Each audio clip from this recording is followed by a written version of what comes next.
Hello, I am Mrs. Edwards, and it is time to do some math, and I love it. We're going to be solving some rational equations today, and there are many ways to do that, but we're going to focus on an algebraic approach today. Before we get to some of these rational equations, we're going to start with this basic equation. You might think basic, fractions, scary. All right, well, a technique that we have to clean up an equation like this is to simply multiply both sides by the common denominator. And when we look through these denominators, 2, 3, and 6, the common denominator is 6. So I'm going to multiply both sides by 6. Notice when I multiply both sides by 6, I just decided to write 2 times 3 rather than 6. This is just going to allow me to emphasize what cancels and what's left over. Okay, so ultimately I need to distribute 6 through each side. Starting here on the left side, when I take 6 times x over 2, the 2's are going to cancel, and what we have left over is the 3 and the x. So we have 3x. Multiplying the 6 to the 1/3, 6 times 1/3, the 3's are going to cancel, and we are left with 2 multiplied by 1. Okay, so we're left with plus 2. Distributing the 6 again. 6 times 5 over 6, both the 2 and 3 are going to cancel with this 6, so we're left with plus 5. And then on to distributing the 6 from the right. Distribute that over, and the 2 times 3 times 7 over 6, the 2 and 3 are going to cancel out the 6, leaving us with just 7. And then 6 multiplied to the negative 3 over 2, just the 2 is going to cancel, leaving me with negative 3 multiplied by 3, so we have minus 9. I think you would agree that this equation looks much easier to solve than that original equation containing all those fractions. So I'm going to simplify both sides. I just combined like terms. 2 and 5 made 7. 7 minus 9 is negative 2. We're going to undo the order of operations to isolate the variable. So let me get rid of add 7 by subtracting 7 from both sides. And then get rid of multiply by 3 by dividing by 3. And we end up getting x equals negative 3. Now, I am hoping that you had a fantastic Algebra 1 teacher.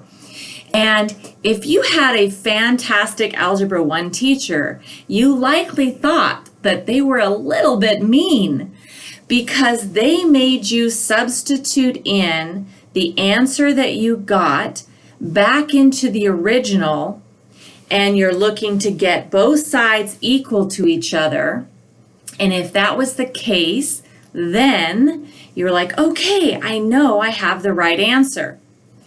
But sometimes when you substitute the number back into the original, and time again, because you did such an amazing job with your arithmetic and you did not make any arithmetic errors. When you kept substituting this number back into the original, you kept getting an equivalent statement, and you may have grown tired of making that substitution, making you think that checking your answer was optional, provided that you had done all of the steps leading up to it correctly.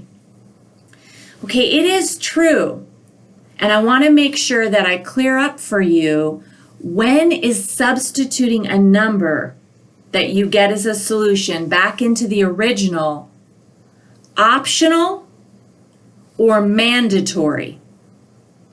Now, when I say optional, that is assuming that you did all of your math correctly, and you're not just verifying, you're actually making sure that your answer is indeed an answer. Okay, so how you can tell is if that original equation has an x in a location that could cause a domain error, then checking your solutions is not optional. Okay, so in this particular case, in the original equation, and I'm just going to back that up, in the original equation, notice that we do not have any x's in the denominator. We do not have any x's underneath an even root. We're not taking the logarithm of x. So if we don't have any of those instances, then checking your final solution is optional. Okay, I could substitute -3 back into the original and verify that both sides are equal, and it's going to work out because I did not make an arithmetic error. Okay, so let's move on to another one. Here we have a rational equation, and we're going to continue to use that strategy over and over again of just multiplying both sides by the common denominator. There are many, many, many ways to solve rational equations, but I would like to suggest that multiplying by the common denominator is almost always the fastest way for you to solve these equations. All right, so my denominator of both of these fractions is x minus 5. So I'm going to multiply both sides by x minus 5. When I do that, the x minus 5 is going to cancel out the x minus 5 in the denominator, and we're left with just x minus 1 equals 4. Isolating the variable by adding 1, I get 5. Now this time, verifying your solution is not optional because the original equation had an x in the denominator. So I must verify. So I'm taking my original equation and I'm substituting in 5 for each of those x's. Okay, then I'm going to simplify. Now, if I simplify, I would get 4 over 0 equals 4 over 0. Now, both sides are the same, and so you might think, oh, then it works out. You can never divide by 0. So we cannot use the answer 5. So I'm crossing that out. That is known as an extraneous solution. Fancy word for extra solution. Okay, so it's not going to work. We throw that out, and our final answer to this one is no solution. Okay, and a little extra vocabulary there is when you throw out one of these potential solutions that you found by solving, it is called an extraneous solution. Here's another example. Okay, so let's do the same thing, multiply both sides by the common denominator. This first term x is really x over 1, and 5 is 5 over 1, so our denominators are 1x and 1. The common denominator being x, so I'm going to multiply both sides by x.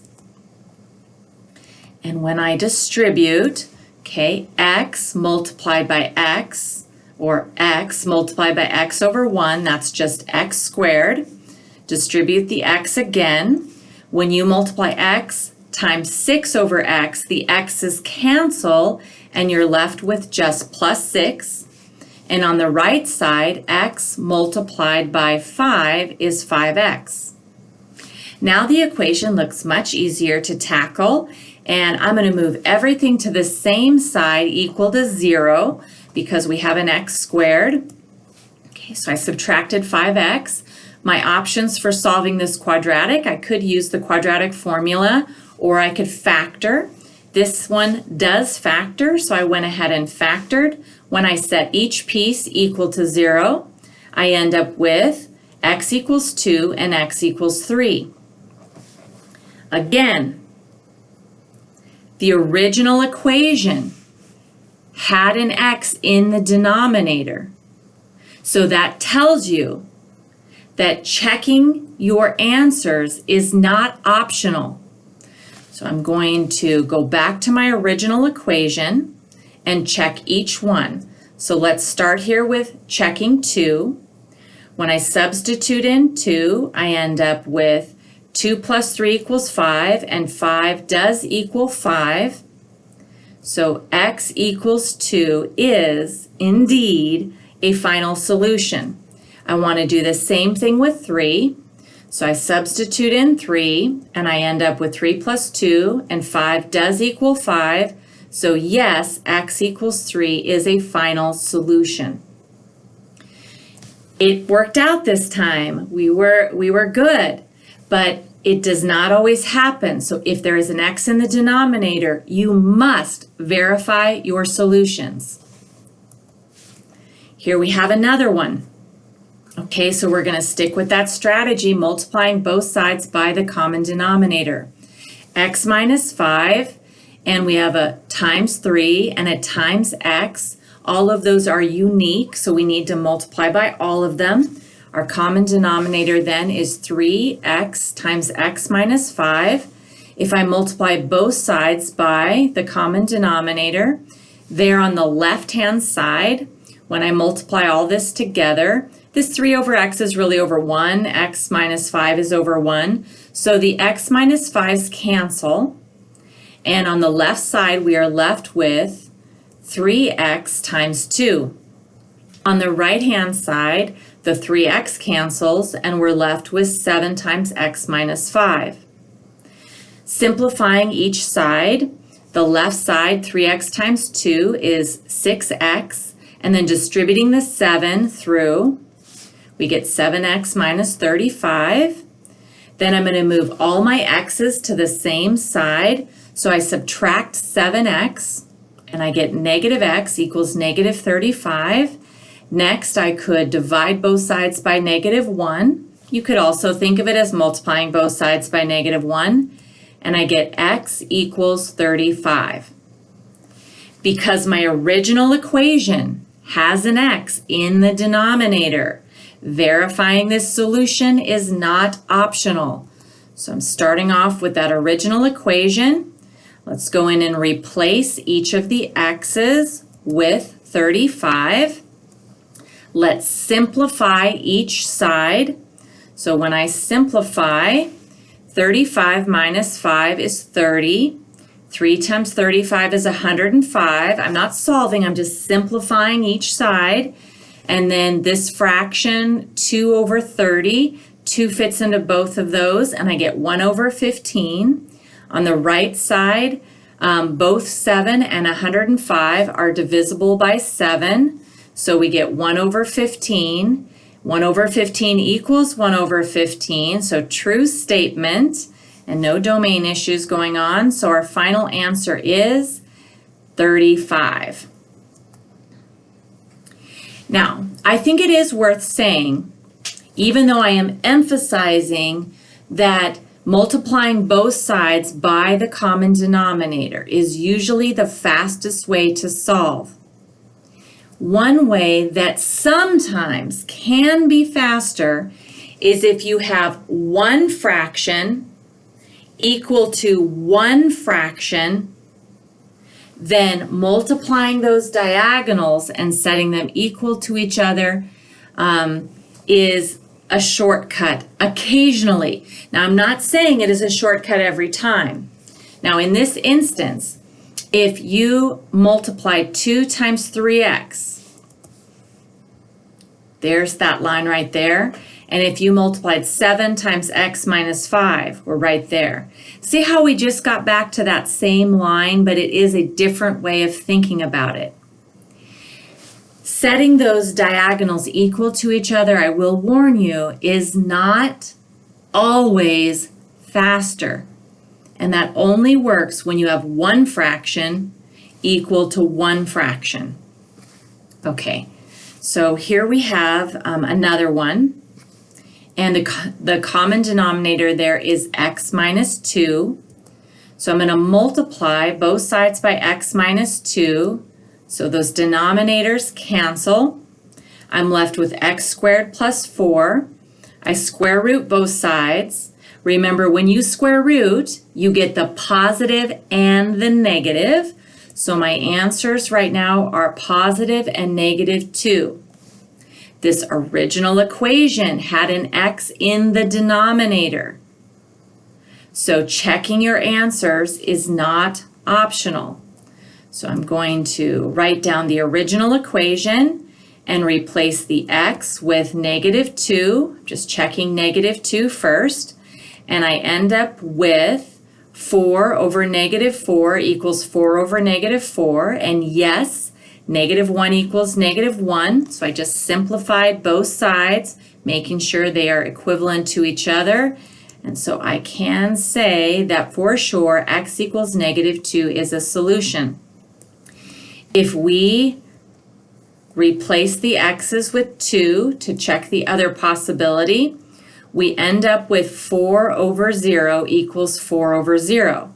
Now it's true that undefined equals undefined, but we cannot divide by 0.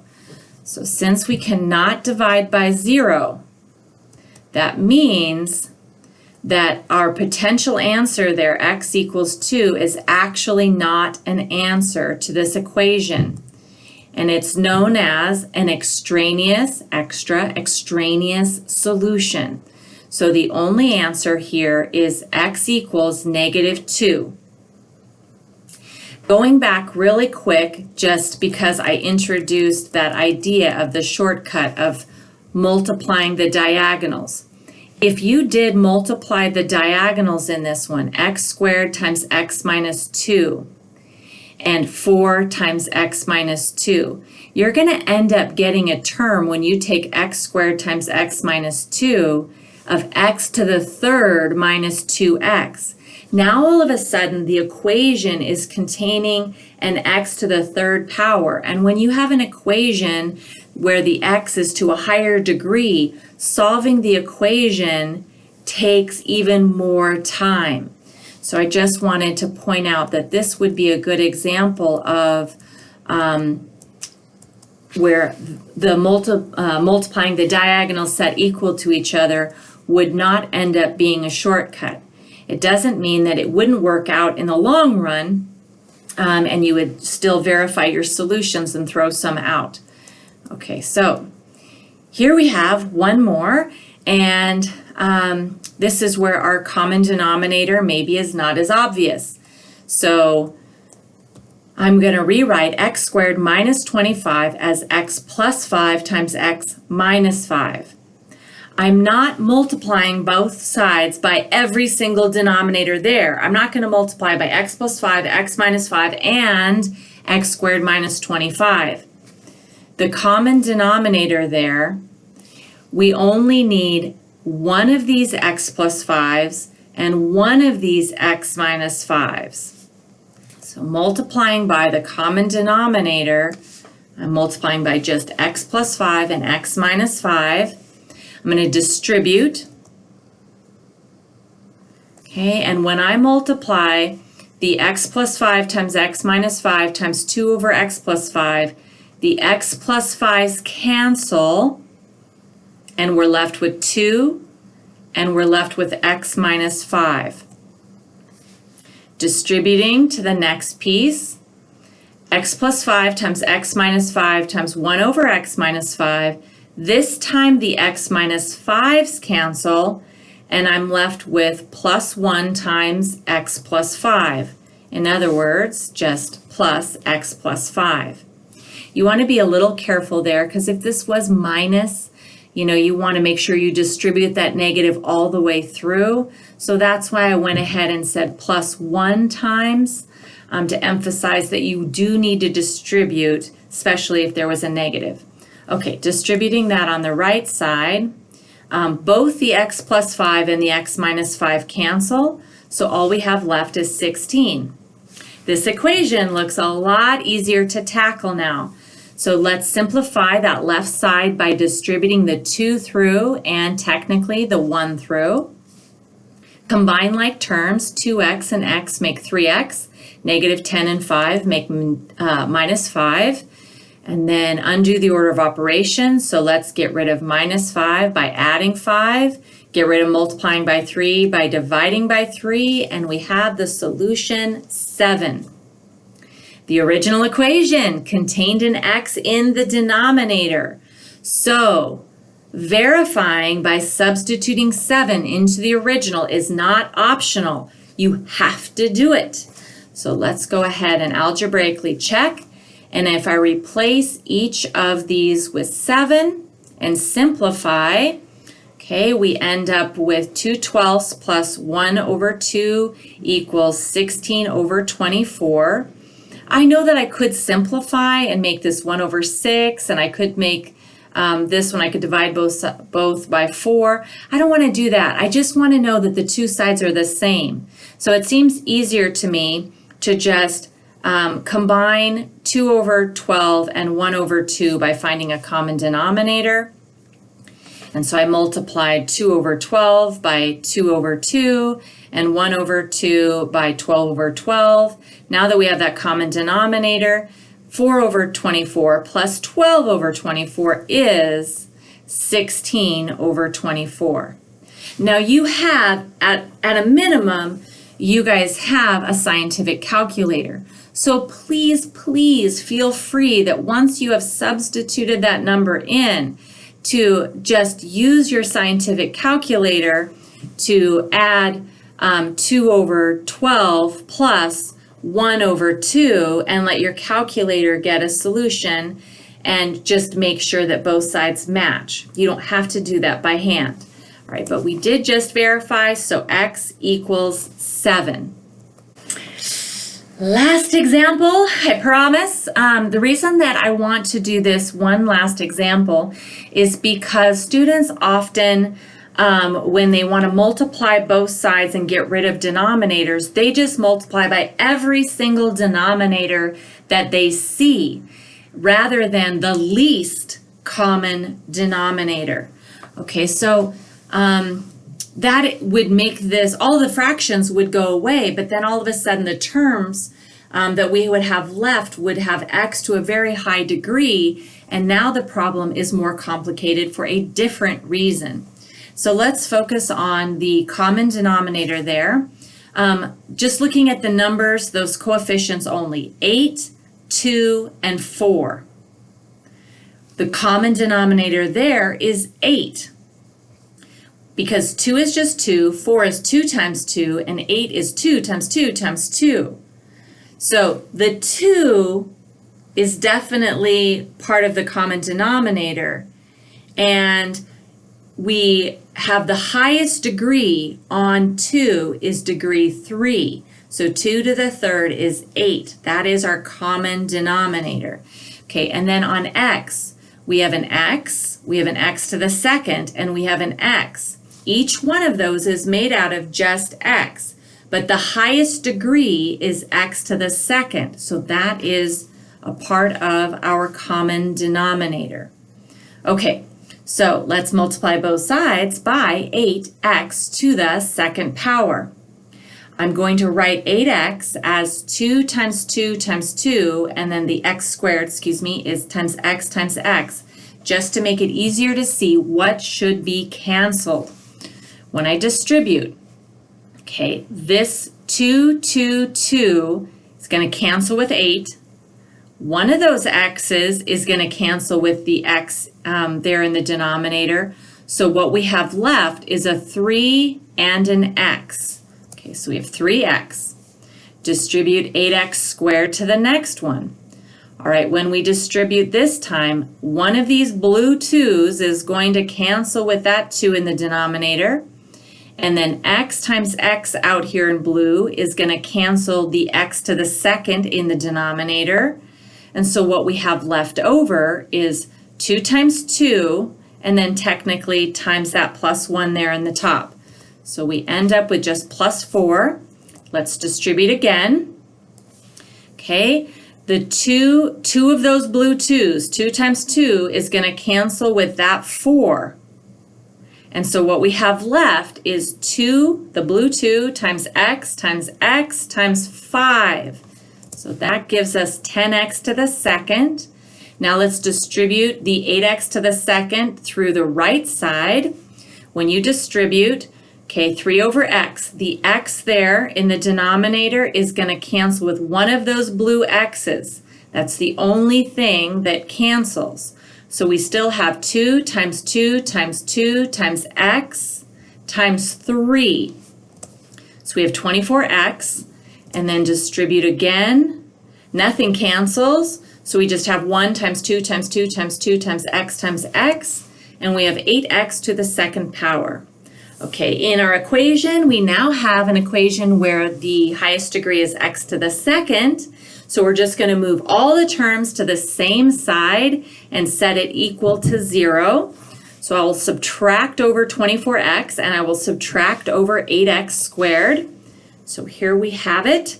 Next, our options to solve a quadratic. We could try to factor, but this one does not factor. So we need to use the quadratic formula, negative b plus or minus the square root of b squared minus 4ac all over 2a.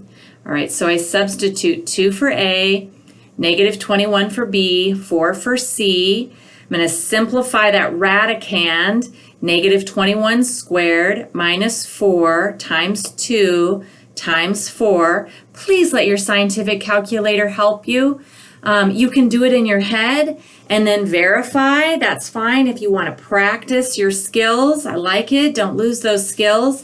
But when you substitute this in your scientific calculator, right, you're going to put a parenthesis, negative 21, close parenthesis, usually a little symbol that looks like a rooftop to the second power, type minus 4, put the number 2 in parentheses, the number 4 in parentheses.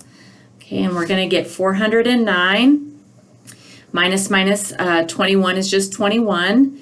And then 409 is simplified. That is a prime number. And we're not going to be able to break that down and have a pair of numbers and have one number come out front. So that's as simplified as that gets. And that is our final answer. Now this is where we're like, oh, are you kidding me? Because our original equation does contain an x in the denominator. And so that means we should algebraically check. Now, just a hint here, okay? Because when we're checking that both sides are the same and that we don't get a divide by 0 where you have that error. So just get an estimate. Take 21 plus the square root of 409. Get an answer, divide it by 4, and you have a decimal. Now that decimal is going to go on forever without a pattern. Go ahead and round it. It's okay. You know your answer when you round and you make a substitution that your final answer is not exact. So you have to account for that. But when you check, you're just verifying both sides are equivalent and that you're not dividing by 0. And the reason why you're having to do this is because of domain issues. So if you round your answer and you substitute it back into the left side and back into the right side and simplify, both sides need to be very close if you settle for that rounded version. And if both sides are really, really close to each other, they were equal to each other. Okay, because we're not really worried about the subtle differences. Our errors are going to be because of domain issues. That's just a tip on checking rather than substituting in 21 plus the square root of 409 all over 4 into the original. It turns out when you check both of these, they both end up working, and so we have a final solution. Now, there is another way to check solutions besides algebraically, and that is using the graphing method. And this problem kind of leads us into why in the world would I want to check graphically? And the simple issue that when I try to substitute 21 plus root 409 over 4 into the original equation, it's going to be very time consuming to verify. And so the graphical method becomes an easier way. And we're going to be solving these rational functions using the graphical approach, which also can be a way to check in the very next lesson. So now, when you do your homework assignment and you're solving these rational equations, and you do have to check any where there is an x in the denominator, that just know that if your final solutions are irrational numbers and you're like, oh my gosh, checking this is so hard, it will be a little bit easier with our next method. Okay, so when you do your homework, please make sure that you show checking your solution. It's not an option. It's not, and I'm being mean and you have to check. You will have answers that are extraneous solutions that you will need to throw out.